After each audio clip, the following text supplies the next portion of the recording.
for. All right, guys, we want to thank you for joining us. It's Friday, which means you've had a chance to get your week on, so now it's time to get your geek on. Get your geek on. Boy. So for the week of February 2nd, Super Bowl weekend, where my Pats are going back-to-back, I feel it. This is the Get Your Geek On podcast. I'm your host, Chuck Kiwacz. I'm Robert Dokes. Anthony Arsenio. Big things are moving in the Get Your Geek On world. We got some great announcements to get to later on, but let's jump right into the show today. First of all, I don't even think I want to bury the lead. I want to jump right into Pull of the Week. Anthony, did you read the Flash War Prelude? Not yet. Oh my God, I have it right there. I got my comics on Wednesday, and then I had a massive 2-day migraine, so I didn't read anything. The last page is a game changer. No. Like the last page tells you why they're going to war. I was sitting, I was like, what are they going to come up with? Who's warring? It's Wally. Both Wally's and Barry are going against each other. Oh, really? Yeah, and then in a 3-way fight. Yeah, and then you see the puppet master that leads the whole thing is revealed on the final page, and could not believe it. It's a rebirth debut for someone. You know who I hope wins.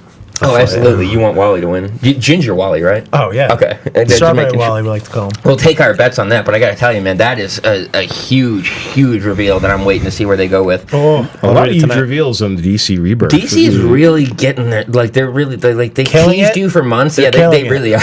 They're absolutely crushing Doomsday Clock was absolutely incredible. Great issue, great reveal, the way they explained the comedian. Dark Knight's Metal. Marvel has almost not put out a good comic since... Marvel, here's what I want to put it out to you. I think today, as part of the discussion, we're going to talk a little bit about the state. Since we just had the State of the Union address here in the U.S. for anybody who's that. We also are going to talk about the state of comics. So we're going to talk. One of the things I want to talk about today is the state of DC Comics. We can talk about the creatively bankrupt Marvel at another time, which everybody knows how I feel about that. But since we brought it up, let's talk about the state of DC Comics. Chuck.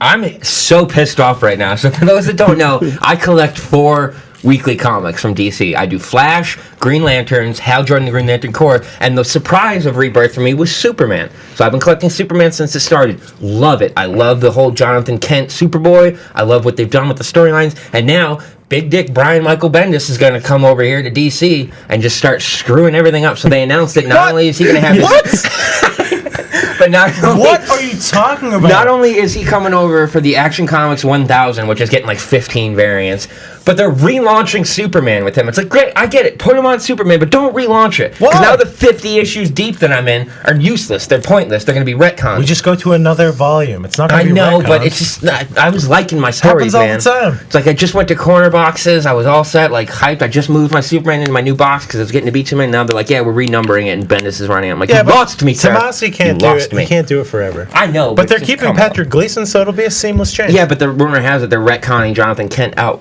No. Yeah, because they're saying Superman is going to be like the Superman stories and Action Comics is going to be the Clark stories. So there's going to be no John Kent at all. That's what I'm hearing. He's going to carry Super Sons, so that'll be his exclusive title. So. Oh, I'll take that.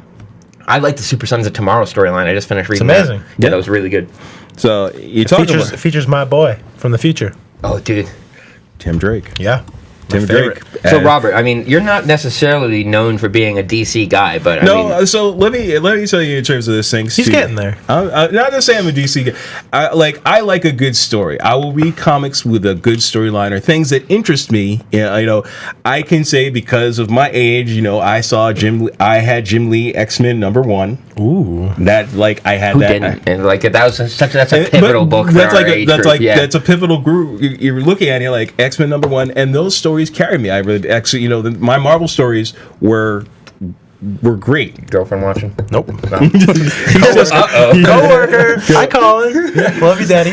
So you have a lot of stories, but what has really intrigued me, what has really put me in, is sitting with you guys for the last year, hearing about the DC Rebirth, and started to do that, and particularly because now I know you love your paper.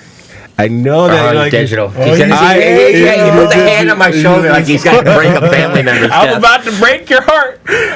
I go with the digital comic because all it is like this. You know what? I don't have to worry about boxes. That's on my iPad. Yep. So, it's a ritual, though. I understand that. I have this zen feeling I get from sitting down, taking a roll of tape, counting how many comics I got that week, bagging and boarding them, arranging them in preference, and then sitting down and killing the gives stick. me it's like when your grandfather discovers YouTube. It's like, look at all the comics I can have. That's what I have on my iPad, and I enjoy it. But what has really got me interested in comics is the Dark Knight's Metal has just sucked me. That's really brought a lot of people to DC. It sucked me in terms of this, and then with the Doomsday Clock, spoilers for anybody who hasn't read the recent one with Rorschach. That was a bombshell for me and the comedian. You know what I think I kind of figured out with Dark Knight Metal, what it really is, and it's not even just metal. It's what they did with the button, what they're doing with Doomsday Clock.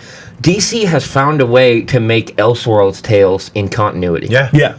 Which that is something that's like really, really difficult to pull off, because the Elseworlds were one of the biggest sellers in the 90s. For those that don't know, Elseworlds were a DC label where they would just go crazy. Like, what if on this Earth, Clark Kent was raised by the Waynes? What if on this Earth, Hal Jordan was, an astronaut, and he was just tons of different, like, what-if scenarios. It was basically that's actually what it was. It was the what-if Marvel version, but for DC. And now what they're doing with finding these ways to take these out-of-left-field storylines and make them make sense and fit into the continuity, and not be like, yeah, this is a one-off storyline and that's all you're going to get. Like, no, this is what's happening. There's going to be consequences. We're going to deal with it. Let's get into it. Yeah. The concept, the idea is it's make me understand Hawkman's character a little more. The idea of the negative multiverse is... those stories about the Batman and the negative dark multiverse? The dark multiverse is on, it just sucks me in. So, when you read about the Drowned, and you're like... Well, anytime DC dips their fingers into the multiverse, I'm in. I'm, totally interested. Because it's but the idea is, when you think about it, when you think about the crime syndicate, multiverse, and that particular crime syndicate Earth, you think... Shout out to Power Ray. You think about that, but this is supposed to be this is the universe. That's beyond that. That's beyond that. That's everything goes wrong. Hold on, I just realized. Yeah, you didn't realize the game blouses. Yeah, so anybody doesn't realize there, Anthony's wearing a shirt from the Chappelle Show with Prince. Game blouses. It's what happened after that?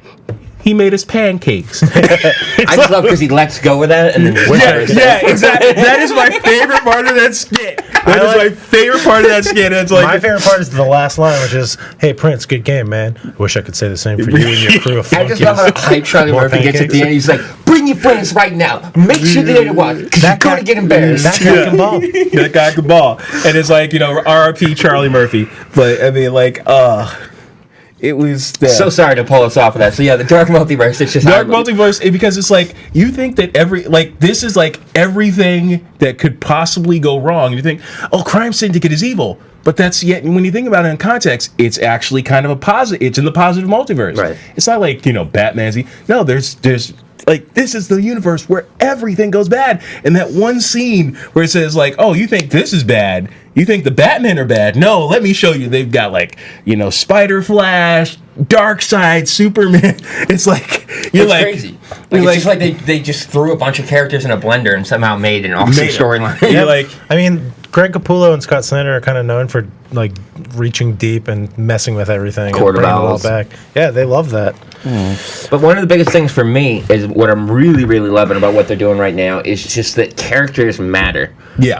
It's not just this, here's your villain of the week. It's more of a character-driven story in Metal, which is awesome because crossovers aren't usually like that. Right. But it's more just let's pump them out, let's get some tie-ins, heavy numbers, let's sell them. And it's all the tie-ins are very well thought out, they're very meticulous, and they're well planned. Yeah. They're given their own teams. Most crossovers, you can skip almost every crossover. Oh, you absolutely. can skip almost every crossover book. But in Metal, it's all important. Oh, absolutely. I had to go out and buy The Drowned just because I needed that for my time. It's just really good. It's what an awesome cover. I'm digital. Boo. Digital. I understand. It's like this. How's your 8-inch comic books? Gotta love it. No, it's not 8-inch. 10? I have the iPad Pro, son. Ooh, so how big is that? It's 14 inches. Really? So it's having. Really? Yeah, I'll show you. See, if I had an iPad Pro, I'd probably go digital. Yeah. See, now, Robert may love his digital comics, but there is one thing that I am a fan of, and that is digital books, a.k.a. audiobooks. And we're happy to announce here that Get Your Geek On is now brought to you by Audible.com. So Audible.com, a place now owned by Amazon, where you can get more than 350,000 digital audiobooks for only $14.95 a month. If you use the promo code NERDHERDER, you're going to get 2 extra audiobooks with your membership. So that's 3 free books just for signing up that you get to keep, regardless if you cancel it. And it's going to take your first month from $14.95 down to only $5.95 a month. So which is incredible. That is a really, really good deal. Make sure you use the promo code NERDHERDER at the checkout, all one word. And one of the great things about that is we're going to be able to give you guys free audiobook downloads every week. So we're going to have 3 codes to give away for any audiobook of your choice on the website, which is an insane deal. That can be worth up to $85 per book. So Harry Potter audiobooks.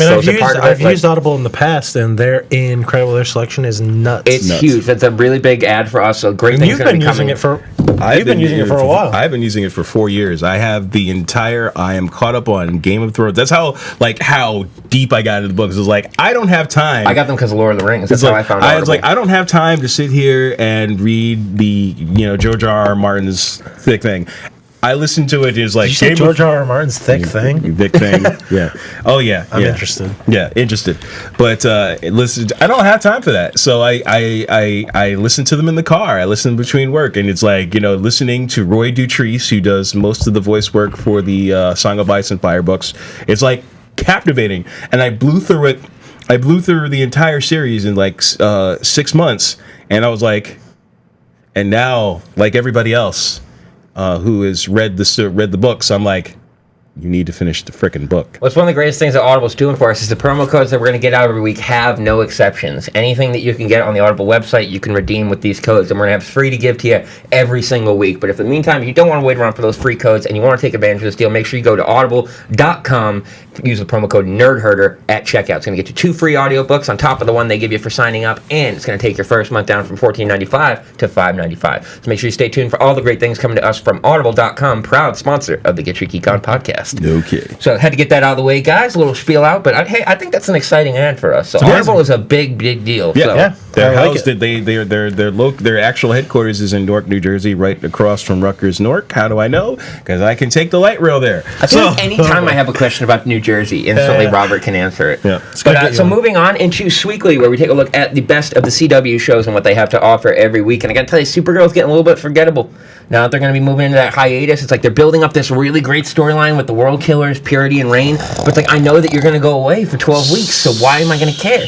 Like, if it wasn't going on this hiatus to let Legends air its season, I'd be really hyped right now. Because, like, what they're doing with these characters is really cool. Mon-El's about to get his suit. But come on, it's like you're building this up, and after this week, you're going on hiatus for 12 weeks. I don't care. Yeah, that's a season. The idea is this. Like I've said before, I think it's not that I don't enjoy the CW programs, and I'm glad that they keep finding ways to put more shows on. But I think it comes down to they need to start saying, shorten the seasons, or at least have a first half where you can say, okay, we're going to focus for your fall lineup is going to be this and this. When we get to January, limited series 6 and 6, 6 and 6, something like that, where you're telling a good story. You can cross over the character. That's the problem. Is they're doing for a show that's worried about being renewed. Like, they're telling great stories right now, but you're going to lose your audience. Like, this is such a stupid decision.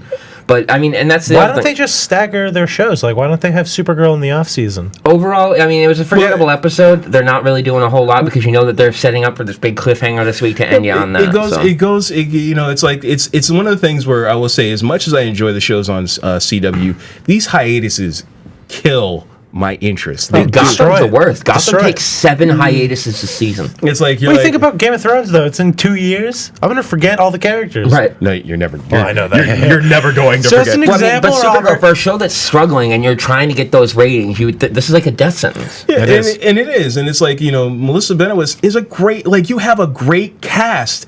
Stop doing it. I really think you guys had the idea, though, a couple weeks ago, which is, I mean, if these shows aren't going to get renewed, ship them all over to one show. Do a Justice League show. Call it JLA. Or anything. Call it Justice League of America. Or just do it. Like, do a DC anthology where you do, like, one episode of Supergirl. Like, one of the things is, like, you do something where you have a show, and maybe your episodes, like... Go Eagles. Well, actually, go Pats, baby. Boston. Yeah, it's from Boston. But one of the other thing is, I was thinking, an anthology, that'd be great. Do 13-episode Supergirl We talked seasons about that carrying a last week. storyline. Yeah. Supergirl, Doomsday, Supergirl, Red Sun. Like, you know what I mean? Like, and that's it. And it's a self-contained story arc, and then you move on. The next season, new characters. Sure. It's just her We talked adventures. about that last week. How about doing like maybe like Adventures a through the horror stories or multiverse. something? Yeah, anything. But like something like that, because like, Elseworlds would be an awesome show. For me, like I like the cast, I like what they're doing. It kills it when you do a hiatus. It did the same thing, like I know we don't talk about it. He shall who not be named Arrow, but They killed Vigilante this week, and I was like, no one cares. it's like the idea is like these hiatuses kill your momentum, any good storytelling that you were doing. It's like, and here's the other killer for Supergirl that people aren't realizing. You know what's going to be premiering during the Supergirl hiatus? Krypton on Sci-Fi. Who cares? But actually, I care because that looks really good. They're bringing Adam Strange in. They're bringing in the Green Lantern Corps. They're bringing in Dr. Fate. You know. I know. I can't. Anything Green Lantern Corps, like they could be like, Chuck, Chuck, we're gonna cut your left leg off and feed it to you, but there's gonna be Green Lanterns afterwards. I just want to point out. I want to point out in a previous episode, probably about 6 months ago, we talked about Krypton, and Chuck was like, yeah, but now I've seen the trailer. It looks good. It looks good. No, all you need to do is go Green Lantern trailer. Sure. Trailer. Green Lantern compared to Supergirl. But all right, so moving on, The Flash. We got a What great about the episode. Metropolis show? There's a Metropolis show coming. Yeah, I have that down here. I'm so boo about that. What's It's going to be covering Lex and Lois, Yeah, like but the two least just wait till interesting. they mention that like Guy Gardner's second cousin's going to be there. And It's you'll so watch the entire stupid. Like, series. if Powerless didn't work, this isn't going to work. Yeah. Like, so, but Flash, man. First of all, the evil warden. I hate him. He's a dick. I know it's the end of the episode. worst. But come on, man.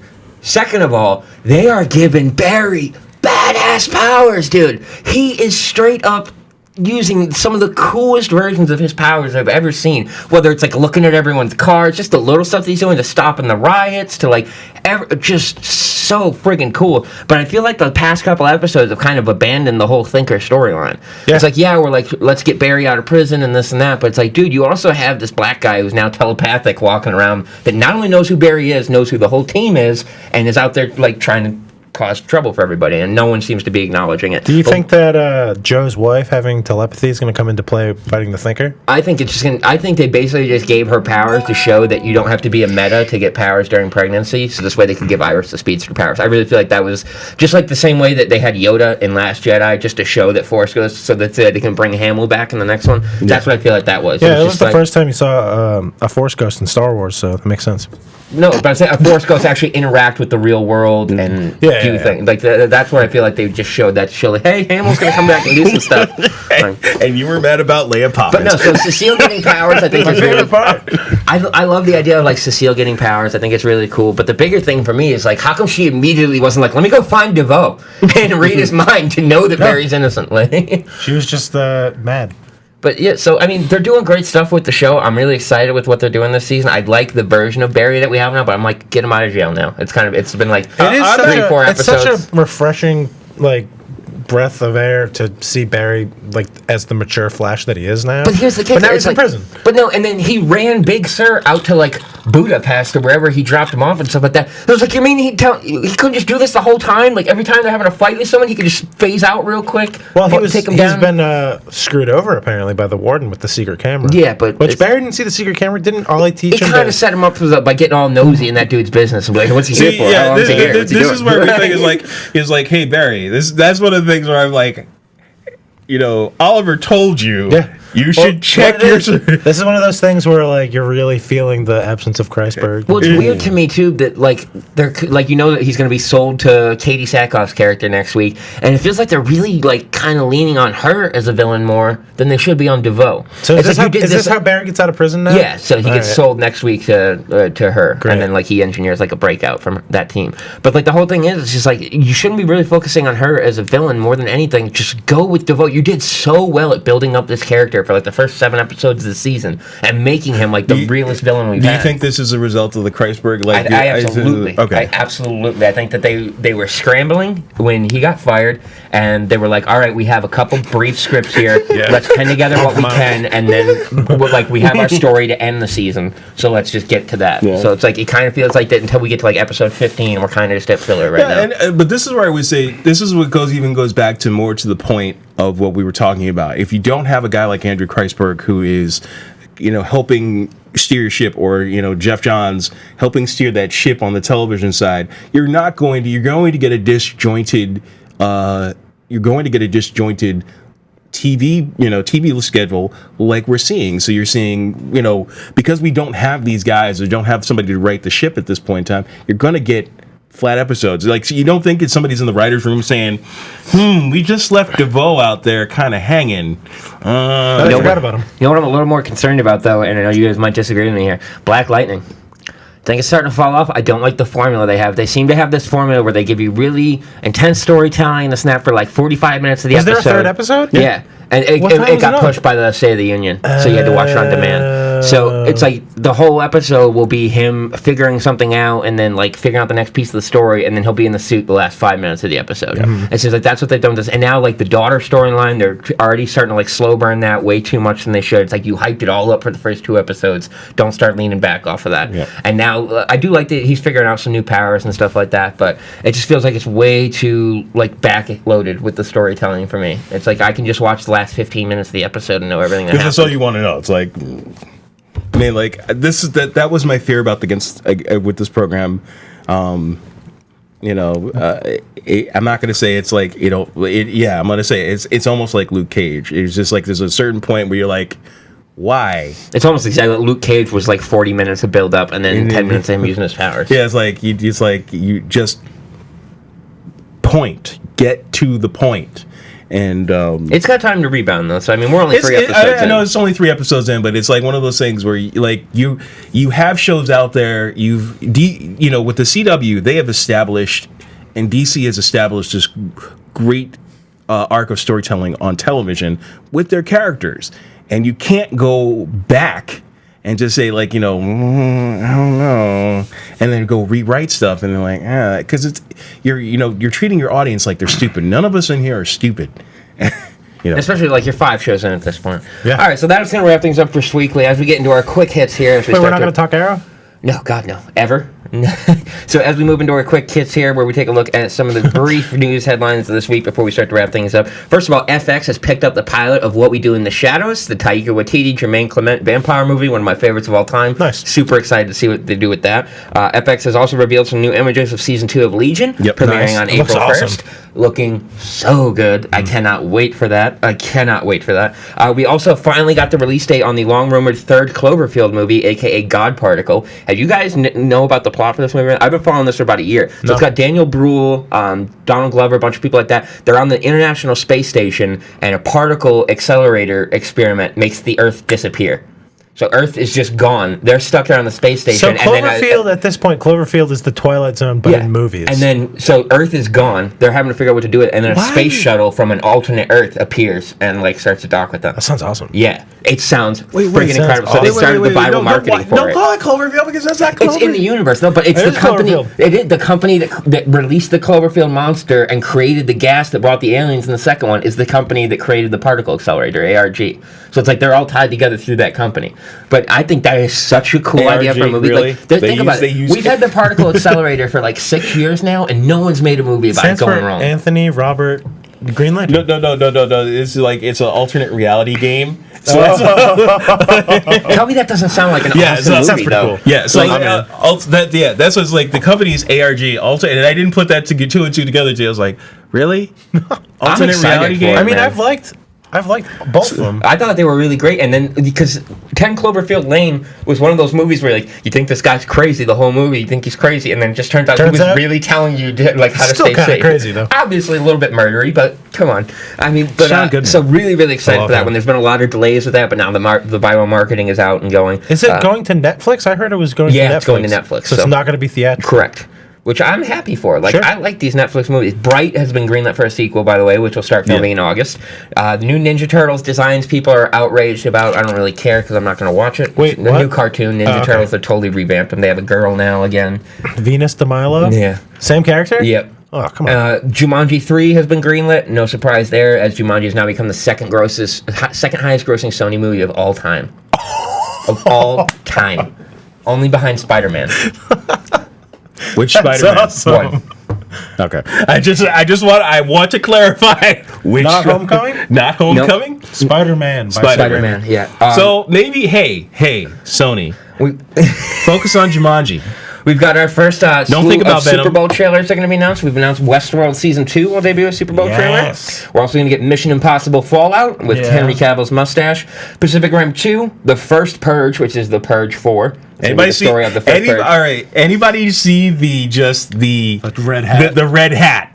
No. Did you go? That's the poster. The poster is just like the Make America Great hat. It says it says instead of it says The First Purge, and you're like, really? That's not really what I would have gone. Ant-Man the Wasp. Now here's and Wrinkle in Time is the last one. Solo trailer will be dropping on Monday. Want to get your thoughts? Is there ever been more pressure on a first trailer for a movie? After all the turmoil with the directors, casting, plot, all the network not being able to act, everything there has been an obscene amount of drama coming out of that film set of a movie that no one really wanted in the first place. Nobody wants but this here's film. The real kicker. No one knows if this We're all movie gonna go see is it. fake. No, I'm not. Really? I am not going to see that movie. You're not? I am not going to see Solo. You guys can talk about won't it. see that movie. Yeah, gonna see it. you In go see theaters. it. You tell us how it went. I will. I'll probably like it. That's a straight to DVD Probably movie love at it. best. You'll probably Watch like me it. love it. I'm going to sit here and be like, no, it goes against what we talked about. I'm going for Donald. And in quick hits, Super it. Mario has Just been going announced for to Donald. have a new movie coming out with Illumination taking control of the people that make the Minions movies. Despicable Me are going to make Super Mario. Animated. Excited for that. DC's It's announced the me, Metropolis Minions. prequel with Lex and Lois. But the bigger news here is I need to know if you guys think this movie is real or fake. Have you seen the trailers going around for Dundee? It's fake. Yeah, it's real. It's fake. I think it's fake. fake. It's not. No, it's not confirmed fake. it's That's not the thing. But they've got way too many big name Australian actors in this Yeah. movie. For me to believe that Hugh Jackman, Margot Robbie, Russell Crowe, Chris Hemsworth, Liam So Hemsworth. go look at I think it's a tourism thing it's for fake, Australia. I would say this because it says coming this. I watched the trailer this morning and I was like, because all the hype. I'm like, what is? No one knows. Like, So the idea, because it's Danny McBride coming back. And he's saying like my mom, it's like he's the child of. I was always doing this thing. He's like this. It's like this. But and my it's dad like didn't really tell me how to do it. and it's like you see it, and it's like Russell Crowe's playing like the Rupert Murdoch Margot character. Robbie Margot's smashing it's like beer beer, Paul Hogan's beer, in it, free. right? Yeah. Yeah. Okay. It's like free beer, free beer. But she's one of those, like, I haven't seen a movie like that in a It's long like time where people all don't know if it's real. or It's fake. like all the Hemsworth brothers are in it. Here's the thing: if it's not real, what amazing marketing! Oh, absolutely. For like Travel Australia, Yeah, like huge. Yeah. But- I would. Yeah, I have no idea. It's like and Wrinkle in Time. Does anyone care? That movie's gonna be such a Nobody huge cares. flop. no, The book wasn't even good. I think what it is this: we underestimate it. Like as there's It's Into the Woods all over again. it's for kids. Just that's the market. That It's is got Oprah. Right? It's got Oprah. Yeah, there's your Leia Poppins right there. There's gonna be a scene. And then two TV series. Well, one's a movie, one's a TV series. So, what's his name there? John Krasinski, the guy who played Jim on The Office. Yeah, he's going to be Tom Clancy's Jack Ryan. Yep, on But more Netflix? excitedly, he directed the movie. I don't know if you've seen the trailers, A Quiet Place. Yeah. Oh, really? Yeah, With him and silent, Jim it's a Ryan? silent movie. Yeah. Huh. Yeah, it's Oh, dude, completely it's silent. very un-Jim. It's really interesting because the plot is whatever something's out there, and if you make a noise, It'll find you. It'll find you. Oh, And really? And so yeah, like you see these claw marks on the house, and then like the kid knocks over a lantern, and you hear him on the roof, and And stuff the dad's like like, that. and But like they're they had to using lay sign- sand through the woods to step on. They all What? speak in sign Wait, what's language. this called? Do you have a Quiet pen? Place. Quiet Place. Who's got a pen? I'll text it to you when we get out. But yeah, it looks like I'm not a horror movie guy, and I hate silent movies. But this looks revolutionary with the way it it's uses him and his silent wife. movie. Emily Yeah, it's Emily Blunt. Emily Oh, Blunt. really? It's like he made this movie for like Are they 20,000. acting in it? Yeah, Oh, he cool. directed it, and they're the stars. But like they have to communicate via lights in the house and stuff Yeah. like that when they're being attacked and stuff. It's Oh, crazy. you know what? I think I might have seen a trailer for that. You had to. It's been playing so Yeah, much, yeah, but yeah. like it looks good. Like that's a movie that I'm definitely excited to see. I like him. He's solid. So yeah, wrapping things They up should this week. be- Poll of the yeah. week, Anthony. Did you have one? I didn't even get to I mean, read we this really week. got to it. So Flash War and Doomsday Clock and Metal were really the two. Oh, for we're me. not going to wrap up. We got We got listener questions. We got listener Oh, we have questions. listener We got some- questions. Two of them, and they both asked about Black Panther. Black Panther hyped to be the best Marvel movie ever. Thoughts, Christopher? I have Cohan. heard that Killmonger is the best Marvel villain. Really? Yeah, They'd I've probably heard. kill him off. Yeah, I've heard that he is incredible. Yeah, and yeah. they also confirmed Shuri, his sister, for Infinity War. Oh, So beautiful. I'm excited. No, for I mean that. like you, which like, leads me to believe she gets the second suit. Yeah. Yeah. So here's my thing on this one. This movie is like all the good things that keep. I don't want to buy into the hype until I actually see it. but I keep hearing That's gonna be good though. I keep hearing so many good things about this. I'm excited, man. I mean, it's a slow crawl because the premiere was like a week ago, and now it's like 2 more weeks until we get to see it. Yeah, it's essentially. I'm thinking at the end of the movie, he's gonna lose his kingdom to Shuri, and he's gonna become the king of the dead. No, you don't think so? No, I think he's already king of the dead. In they this leaked Cap's new shield, and it looks badass. No, I think the post credit trailer is going to be Captain America is like, hey, dude, we got to come together. Something like this. I don't think he loses the kingdom at this point in time. I think it's the idea that he's already king of the dead. Okay. I know that doesn't mix with what the current, but I think he's already king of the dead, and sure, he doesn't get the kingdom because that doesn't work gel with what he was doing in the Infinity War trailer. Okay. And so that's why I'm saying I think he's still king. It is 520. Perfect. So one of the things I do want to announce here is this month we are going back to our roots here, doing some great celebrity interviews. So I've been reaching out with agents for the past week or so now, and we got some great results. So we got some celebs that I hope to announce next week, but the 2 that I can announce this week, tomorrow night, live here, 7 p.m. We'll be interviewing star of The Magicians and Supernatural, Rick Worthy. He plays Dean Fogg on The Magicians, and he was the alpha vampire on Supernatural. This is actually a big deal for me because a lot of people don't realize he was actually my first ever celebrity interview when I was working for Nerdherdernetwork Network 4 years ago at Rhode Island Comic Con. And the first thing he ever did was grab me by the neck and choke me out.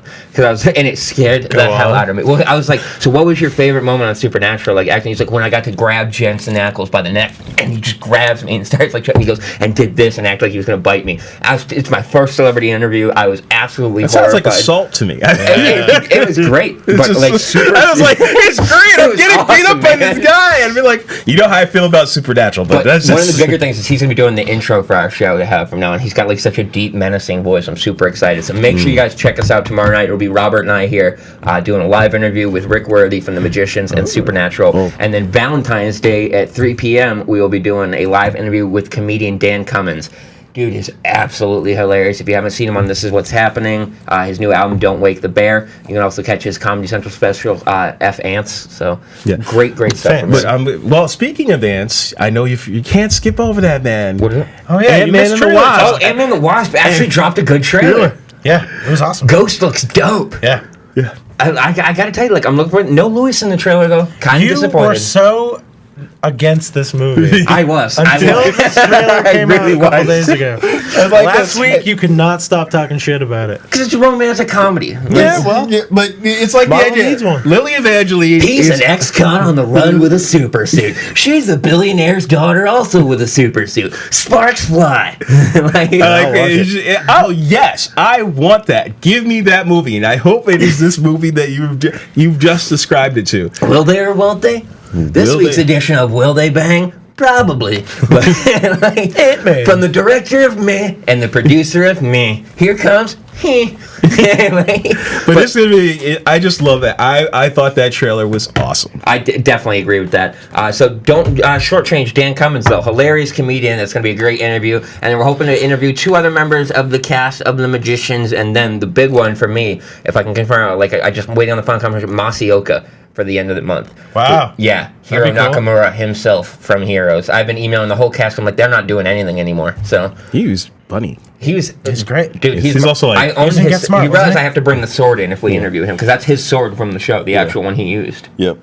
So, but yeah, it's going to be great things coming from Get Your Geek on here. Make sure you guys check out all the great new episodes of Bird and the Nerd, of Chuck's Movie Minute, and our new Get to Know a Geek live segments that I've been doing at home, where we now get to bring you guys in and chat with us live. It's a really cool feature. We got it to work. So, really exciting things coming here from Nerd Herder, man, and the Get Your Geek on podcast. And don't forget, convention season is going to start up soon, and great announcements that we're actually going to be doing some live podcasts from some conventions we've been invited to. So, really, really great things going to be coming as we launch into the spring here for Get Your Geek on. So I think that's going to wrap things up for this week's episode. Any final words, guys? Yeah, it was about. I want to thank you all for joining us live. I'm going to say Ant-Man and the Wasp. Ant-Man and the Wasp. I want Chuck's version of Ant-Man and the Wasp. I do. And then I want the audiobook version on audible.com. Audible.com. Narrated by Get that plug-in. narrated by Chuck. Narrated by Chuck. I heard that. I'd listen to that. I'd listen to that. So, it's like, she's a... Audible.com, promo code nerdherder. And so, yeah, we'll be back next week, guys, and we'll have some Audible books to give away for you guys, some Audible codes, and then some. We'll be talking about the interview and some movies to go over as well. So, in the meantime, you guys have yourselves a week. Check out all the great stuff from Nerd Herder, and don't forget to check out comicskin.com for all your comic protection needs. Yeah. This week's episode of Get Your Geek on Podcast. I've been Chuck Kiwacz. I'm the Black Panther. And I'm the White Panther. Hopefully, I will be broadcasting you guys as Super Bowl champion back to back. Go Pats! Go Eagles.